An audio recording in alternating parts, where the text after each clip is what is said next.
Alhamdulillah, syukur pada Allah Subhanahu Wa Taala dapat kita bertemu sekali lagi dalam pengajian kitab Sabilul Iddikar yang dikarang oleh Imam Abdullah Al-Haddad yang membincangkan berkenaan fardu ain, berkenaan dengan fardu ain, salah satu rukun iman, iaitu beriman kepada hari kiamat ataupun hari akhirat, yang membincangkan perkara-perkara selepas kematian kita.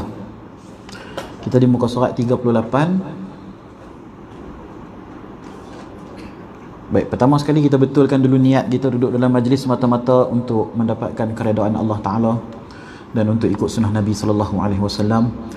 Mudah-mudahan dengan majlis yang dihadiri oleh kita pada malam ini menjadi sebab keselamatan kita dan keturunan kita di dunia dan di akhirat.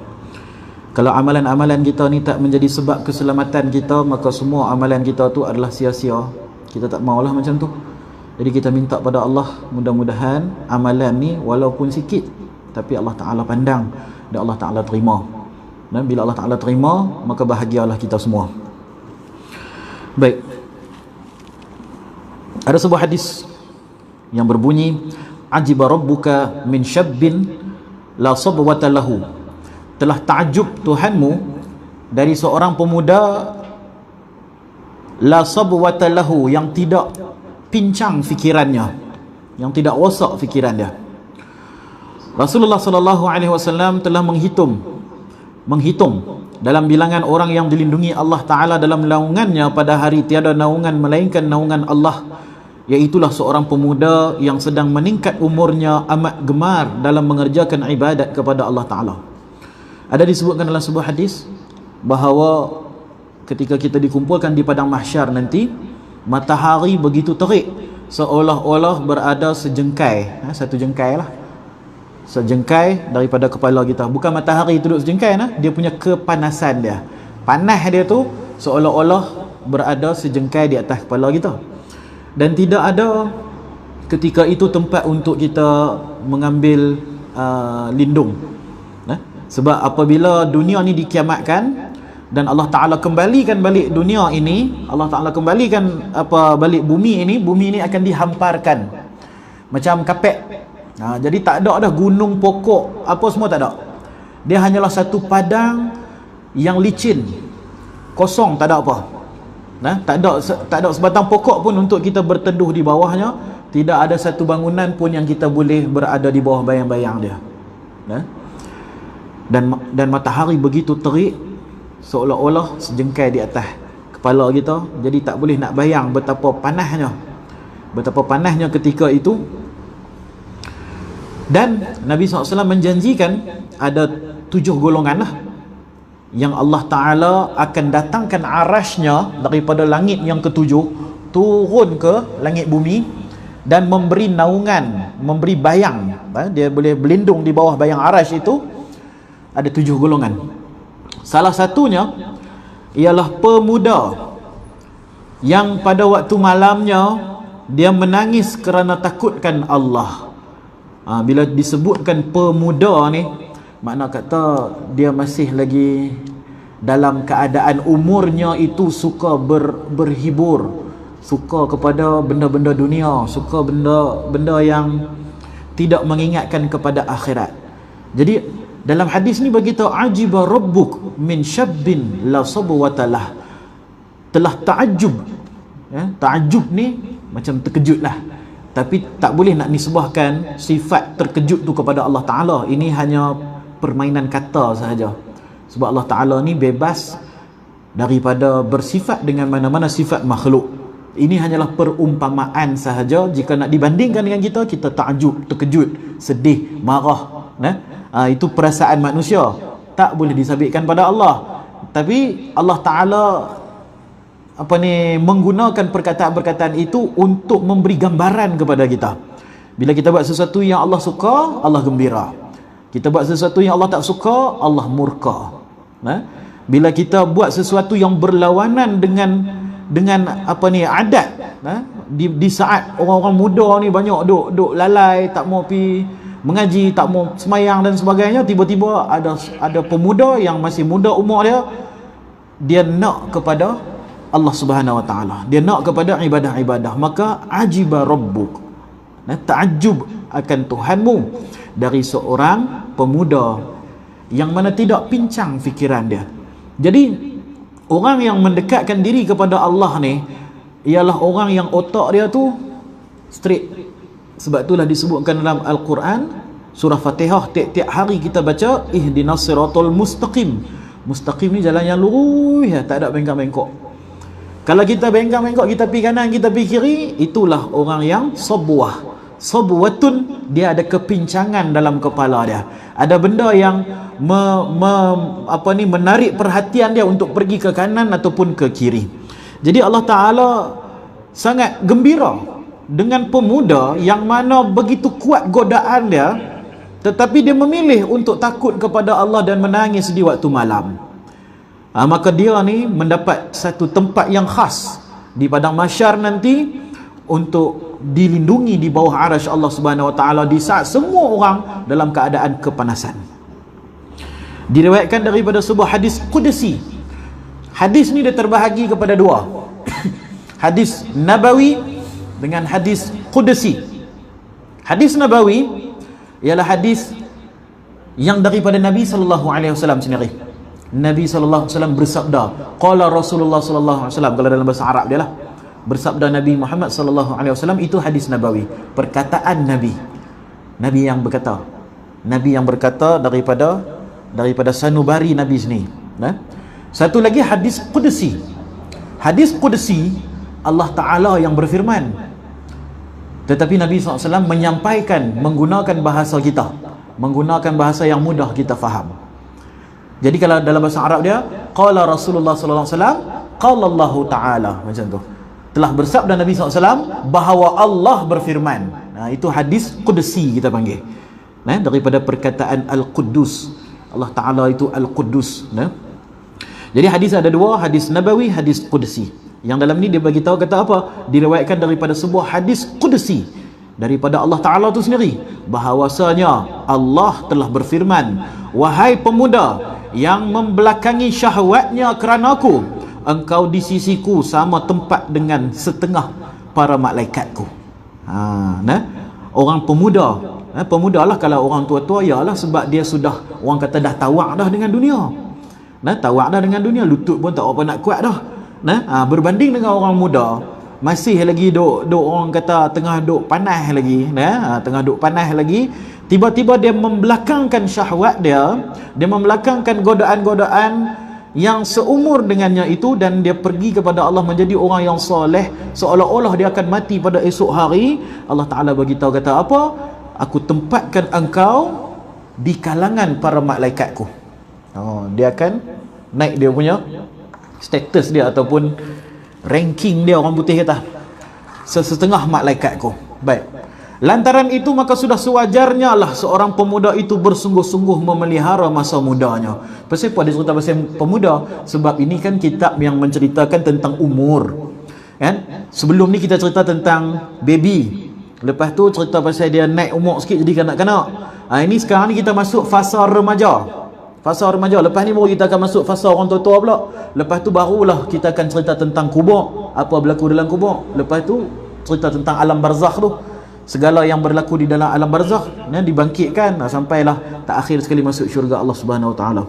Jadi sekarang ni kita sedang membincangkan fasa keremajaan. Dalam bahasa Arab disebut syabab. Syabab ni adalah jamak ataupun plural kepada perkataan syab. Syab maksud dia pemuda. Pemuda. Kalau orang tua kita panggil syekh. Syekh tu maksud dia orang tua. Kalau muda, syab. Syab. Kalau ramai, syabab. Syekh tu orang tua. Dan kebiasaannya perkataan syekh ini digunakan untuk orang-orang yang berilmu. Untuk orang berilmu, kalau kita pergi negara-negara Arab, tok-tok guru kita panggil syekh. Kan? Sebab apa? Dia bukanlah, tak semestinya dia tua, tapi orang panggil dia syekh juga kerana ilmu dia yang tua. Dia berpengalaman lebih dalam mempelajari ilmu-ilmu agama. Kalau dia itu berpengalaman dalam mekanik, kata dia adalah syekh di dalam bidang mekanik. Macam itulah. Kalau dia pandai dan berpengalaman di dalam bidang perubatan, dia adalah syekh di dalam bidang perubatan. Syekh ini juga bermakna orang yang berpengalaman. Tapi dari sudut bahasa, kalau kita buka dalam kamus, syekh itu maksud dia orang tua. Baik. Lantaran itu sudah sewajarnya lah seorang pemuda itu bersungguh-sungguh memelihara masa mudanya agar tidak dijerumuskannya ke dalam kemurkaan Allah sehingga menyebabkan ia menerima siksaannya yang pedih. Malah hendaklah ia menjadikan masa muda itu satu sebab yang akan menariknya untuk mencapai keredaan Allah dan memperoleh pahalanya yang besar. Hendaklah ia patuh kepada pengajaran-pengajaran Rasulullah SAW, kerana baginda adalah seorang yang amat berkasihan dan bersifat rahmat terhadap diri kita lebih daripada apa yang pernah kita lakukan terhadap kita sendiri ataupun yang pernah dilakukan oleh kedua ibu bapa kita terhadap kita.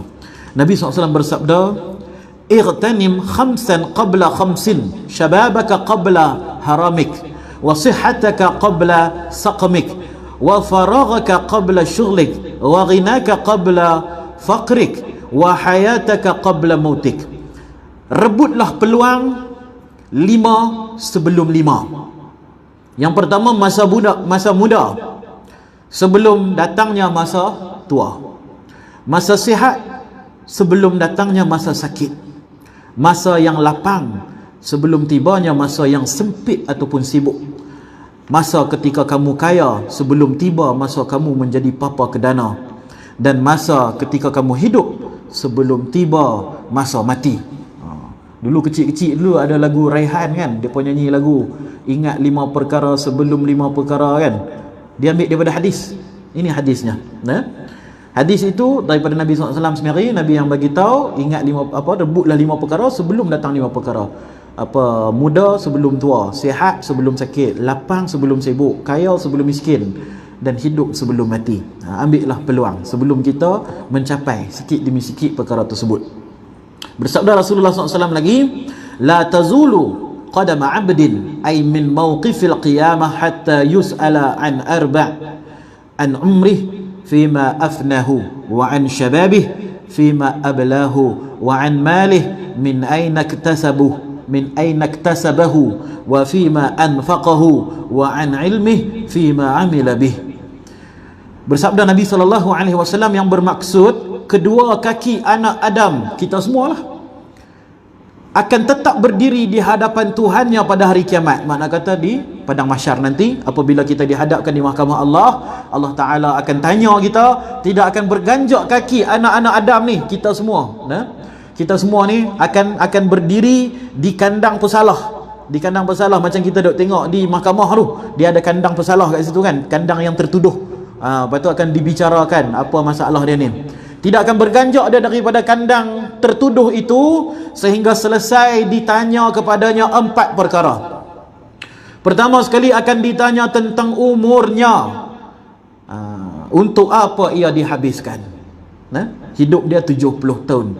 Berapa puluh tahun untuk sekian-sekian apa? Berapa puluh tahun lagi untuk apa? Berapa puluh tahun lagi untuk apa? Semuanya akan dihisap. Hisap ni maksud dia kira, akan dikira lah. Allah Ta'ala akan kira satu persatu setiap minit, setiap saat, setiap jam yang telah kita lalui dalam kehidupan kita. Allah Ta'ala akan tanya, apakah dihabiskan untuk Allah ataupun dihabiskan untuk dunia atau dihabiskan untuk dosa. Bila kita semayang tuan-tuan, kita selalu baca doa iftitahan, inna salati wa nusuki wa mahyaya wa mamati lillahi rabbil alamin. Kita kata apa? Solatku, inna solati wa nusuki, nusuk tu ibadahku, wa mahya, dan hidupku, wa mamati, matiku, lillahi rabbil alamin, hanyalah untuk Tuhan. Tiap-tiap hari 5 waktu kita mengaku macam tu di hadapan Allah. Tapi betul ke? Betul ke seluruh hidup mati kita, ibadah kita hanya untuk Allah? Adakah hanya 1 jam saja satu hari untuk Allah, ataupun 2 jam saja satu hari untuk Allah? Allah Ta'ala bagi kita 24 jam, 2 jam saja untuk Allah, lebih 22 jam lagi kita gunakan untuk apa? 22 jam itu akan ditanya oleh Allah Ta'ala. Jadi para ulama bagi tahu, kalau macam tu tak ada siapa apa lepas ni. Takkan kita nak duduk di masjid 24 jam mengaji saja bila kita nak kerja, bila kita nak melawak bertampak dengan anak bini kan, bila kita nak melepak dengan kawan-kawan. Takkanlah Islam ni sempit sampai macam tu. Tidak. Ulama bagi tahu kita hidup kita ni, seluruh hidup kita ni adalah ibadah. Tetapi syaratnya mesti niat. Syarat dia mesti niat. Bangun pagi kita pergi kerja, kita niat. Niat mencari nafkah yang halal kerana perintah Allah, sunnah Rasul. Maka seluruh kerja kita daripada pukul 8 pagi sampai 5 petang tu jadi ibadah bagi kita. Sebab kita berusaha mencari nafkah yang halal. Nabi SAW sangat memuji mana-mana manusia yang berusaha keluar di waktu pagi ni untuk mencari rezeki yang halal. Ada satu orang, dia ni tukang apa ni, kasut. Tukang kasut ke tukang kayu, saya tak ingat. Nabi SAW cium tangan dia. Inilah tangan yang telah digunakan untuk mencari nafkah yang halal. Tapi kalau kita ni keluar pergi kerja, tak ada niat apa ni, semata-mata yang penting dapat gaji ujung bulan, boleh bayar sewa, boleh bayar apa loan, boleh bayar ni, kita hidup kita macam tu saja kan. Niat untuk bayar ni bayar itu saja, tak niat kerana ini adalah perintah Allah, ini adalah sunnah Nabi, ini adalah nak mencari nafkah halal. Tak niat tu untuk ibadah tu, rugi. Sebulan dia kerja, sebulan dia tak dapat pahala. Sebab pahala itu sabitnya pada niat. Innama a'malu bin niat. Sabitnya sesuatu pahala seseorang itu bin niat, adalah dengan niatnya. Macam kita esok kita tak makan apa, daripada lepas subuh kita tak makan sampai maghrib kita tak makan apa, adakah kita dapat pahala puasa? Tak dapat. Sebab apa? Tak niat. Walaupun kita tak makan apa ni, tak buat perkara yang membatalkan puasa, tapi dah kita tak niat, tak dapat pahala puasa. Macam tu juga kalau sekali kita pergi basuh muka, basuh tangan, basuh kepala, basuh kaki, masuk masjid, boleh tak kita semayang terus? Tak boleh. Sebab apa? Tak niat untuk berwuduk tadi tu. Walaupun dia basahkan muka dia basuh tangan dia ikut semua dengan sempurna, tapi tidak mendapat pahala, bahkan tidak sah dia punya wuduknya kerana tidak niat. Begitu juga solat. Kita main-main terus angkat takbir Allahu Akbar, terus sujud, rukuk apa semua. Adakah solat kita itu dikira? Tidak. Begitu juga lah orang yang keluar di waktu pagi tanpa berniat untuk mencari nafkah yang halal kerana mentaati perintah Allah, balik dia pukul 5 itu, dia sama saja seperti orang-orang lain yang melata di atas muka bumi ini, yang bukan muslim, yang muslim, yang bukan muslim, sama saja semuanya. Yang membezakan kita dengan bukan muslim, yang membezakan kita dengan bukan Islam adalah niat. Orang bukan muslim, mereka pun kerja juga, bahkan mereka kerja lebih kuat daripada kita. Mereka kerja lebih kuat daripada kita. Kadar apa ni orang yang overwork, terlebih kerja ni, bukan di tempat kita, di negara-negara yang majoritinya adalah orang bukan Islam, mereka kerja lebih kuat daripada kita. Orang di Singapura, orang di Jepun kadang sampai 2-3 kerja, kadang mereka balik pukul 3 pagi, esok pukul 8 kena pergi pula. Tidur sat-sat saja, tidur dalam office pun ramai. Mereka kerja lebih kuat daripada kita. Tapi apa beza mereka dengan kita? Kita buat kerana Allah. Tapi kalau kita tak niat kerana Allah, tak niat untuk menafkahi keluarga kita, tak dapat pahala tu. Maka kita pun sama sahaja seperti orang-orang bukan muslim yang lain, yang mana fokus mereka ni hanya nak dunia saja. Mereka nak dunia saja. Kita tak mau jadi lagu tu. Jadi ulama pesan dekat kita, jadikan hidup kita ibadah. Kita bergurau dengan keluarga kita di rumah, waktu makan kita bergurau dengan keluarga kita. Niatkan ibadah. Bergurau dengan keluarga ini sunnah Nabi SAW. Nabi SAW bergurau dengan isteri-isteri Nabi. Jadi kita bergurau dengan isteri-isteri kita, bergurau dengan anak isteri kita, niatkan untuk ikut sunnah Nabi SAW, dapat pahala sunnah. Jadi apabila ditanya nanti oleh Allah, empat pertanyaan tu, pertama sekali ditanya tentang umur, apa kamu habiskan? Saya habiskan dengan sunnah-sunnah Nabi SAW. Saya makan ikut cara Nabi, saya bergurau ikut cara Nabi, saya berjalan ikut cara Nabi, saya pakai baju berpakaian seperti Nabi, berwangi-wangi seperti Nabi, pergi bekerja niat untuk ikut sunnah Nabi SAW, berubat sakit ni berubat ikut sunnah Nabi SAW juga. Jadi kalau kita faham konsep niat ni, maka kita tak kalut dah soalan nombor 1 ni. Soalan nombor 1 ni tak risau dah, sebab seluruh kehidupan kita adalah ibadah dengan syarat mesti niat. Itu yang pertama. Yang kedua, soalan yang kedua tentang masa muda. Masa mudanya untuk apa ia pergunakan? Untuk apa ia pergunakan? Ada orang masa mudanya dihabiskan untuk mengaji ilmu-ilmu agama. Ada yang habiskan masa mudanya untuk mencari harta-harta dunia dan menikmatinya pada waktu tua. Ada yang masa mudanya dihabiskan dengan maksiat. Ada yang dia mewarisi harta yang cukup banyak, hidup dia dah kaya raya, dia tak payah kerja, tak payah sekolah, dia hanya buat maksiat saja siang dan malam, daripada kecil sampai ke besar. Ada macam tu. Jadi Allah Ta'ala akan tanya tentang masa mudanya, untuk apa ia pergunakan. Masa tua ni Allah Ta'ala bukan tak tanya lah, dia akan ditanya juga, tapi bukanlah pertanyaan yang utama. Sebab biasanya orang tua-tua ni, dia memang tak heran sangat dah dengan dunia. Hidup dia hanya surau masjid, hidup dia hanya nak tengok anak cucu. Dia dah tak gairah lagi dah untuk perkara-perkara nak pergi berdangdut ke apa ke. Dah tak ada dah benda-benda tu, duk ingat kuburnya. Jadi masa muda ni lah yang terlebih aktif ni. Jadi Allah Ta'ala akan tanya, tidak akan berganjak kaki kita selagi tak ditanya tentang masa muda kita. Yang ketiga, soalan yang ketiga ialah tentang harta. Dari mana diperolehi dan untuk apa dibelanjakan. Setiap sen kita akan kena tanya. Setiap sen kita akan ditanya. RM1 ni nak mai daripada mana? Oh, yang ni saya kerja. Dulu saya kerja jadi doktor, dapat gaji sebulan RM5,000. Jadi RM1 ni mai daripada RM5,000 tu lah. Ke mana pula kamu apa habiskan? Yang ni bayar duit rumah, yang ni bayar duit kereta. Kena tanya semua, kena audit ni. Audit masa ni memang betul-betul detail punya lah. Audit di dunia ni boleh tipu, boleh kita upah accountant tipu, buat audit yang tipu-tipu banyak lah. Tapi di akhirat nanti tak boleh. Yang akan audit kita ni malaikat. Setiap sen, setiap ringgit kita. Jadi sebab itulah Nabi pesan kepada kita, banyakkan bersedekah, supaya sedekah itu dapat membersihkan harta kita yang disalahgunakan oleh kita. Banyak tau harta kita yang disalahguna. Contohnya gaji yang tak patut kita dapat. Gaji yang tak patut kita dapat ni macam mana? Kita dibayar daripada pukul 8 sampai pukul 5 petang. Biasa waktu office lah, waktu pejabat, daripada pukul 8 pagi sampai pukul 5 petang. Kita dibayar daripada pukul 8 pagi 5 petang. Adakah kita betul-betul amanah menjalankan tanggungjawab 8 sampai 5 tu? Adakah kita betul-betul menjalankan amanah 8 sampai 5? Tak ada ke waktu kita ni pergi isap rokok sat ke apa ke, kan? Waktu rehat lah. Ada waktu sat lagi dia pergi menyembang. Kalau dia buat kerja di komputer kan, sat lagi dia pergi main Facebook. Dia hang sana hang sini, kan? Komen sana komen sini. Ada pula waktu kan orang boleh pergi komen sana komen sini waktu bekerja. Depa ni tak kerja ke? Kau waktu bekerja tu depa menggunakan untuk main Facebook depa, main WhatsApp dan sebagainya, menggunakan harta-harta daripada office untuk kegunaan peribadi.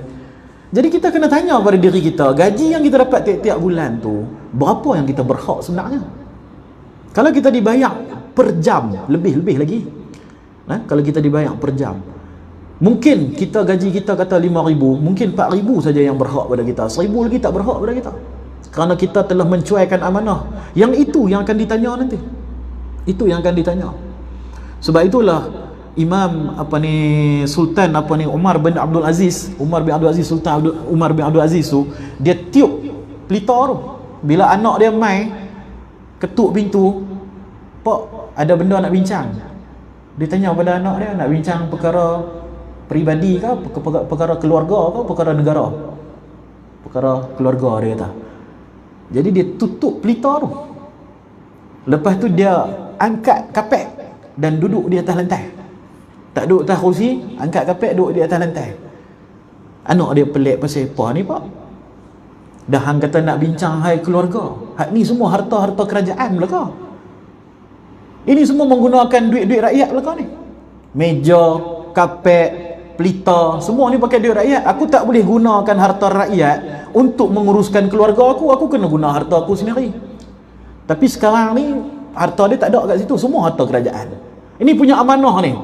Sultan Umar bin Abdul Aziz, layak dia menjadi wali Allah, dan dia juga adalah seorang sultan. Jadi kita sibuk tentang orang lain punya rasuah, orang lain punya pecah amanah. Kita punya pecah amanah macam mana? Kita punya punch card kadang lambat, kadang kita suruh kawan tolong punch card, kita main lambat. Jadi kita kena tanya pada diri kita, bersih ke tak harta kita ni? Betul-betul tak bersih.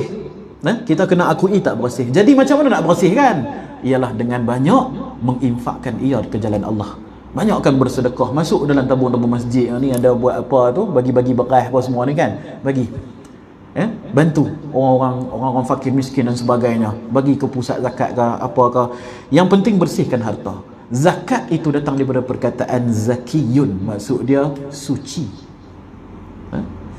Jadi zakat ni tujuan dia untuk menyucikan harta kita, yang mana ada harta yang tidak berhak masuk ke dalam akaun bank kita. Banyak kan, tiap kita kena buat apa peratusan. Kalau dapat gaji, ni untuk rumah, ni untuk kereta, ni untuk ni, dan ada peratusan untuk diinfakkan kepada orang-orang miskin. Untuk kecuaian ataupun pecah-pecah amanah yang aku tak sedar. Dan kalaulah tak ada pecah amanah sekalipun, semua duit gaji tu bersih untuk aku, ini adalah sedekah untuk aku selamat di akhirat nanti. Orang yang banyak sedekah ni, Nabi SAW beritahu kata dia ada dhiya. Dhiya ni ialah sinaran.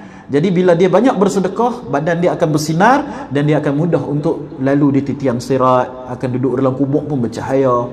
Untuk sampai ke syurga tu mudah. Jadi bab harta ni kena hati-hati. Lagi-lagi tentang hutang, amanah, makan gaji. Kalau dia kerja sendiri tak apa. Tu tak kelebihan kerja sendiri. Kerja sendiri kita tidak memegang apa-apa amanah. Kita rasa nak kerja, tak mau kerja, balik tidur, kan? Kita tidak mengkhianati apa-apa amanah. Tapi kalau kita makan gaji, kita menerima amanah. Dan amanah itulah yang akan menyebabkan ramai orang di padang mahsyar nanti, dia akan menanggung batu yang sangat besar di belakang dia sampai tak boleh nak berjalan. Nabi SAW gambarkan seperti itu. Bila ditanya apakah itu adalah orang yang menanggung amanah yang banyak, dan dia pun tak tertanggung atas amanah yang dia sendiri minta. Baik. Dan yang terakhir sekali, soalan yang keempat ialah wa'an ilmi, tentang ilmunya, apa yang sudah ia buat dengannya. Allah Ta'ala akan tanya tentang ilmu, apa yang dibuat dengan dia, digunakan untuk apa. Adakah kamu beramal dengannya, ataupun sekadar dengar saja, lepas tu masuk telinga kanan, keluar telinga kiri, tak menjadi apa-apa manfaat bagi diri dia, atau macam mana? Itu Allah Ta'ala akan tanya.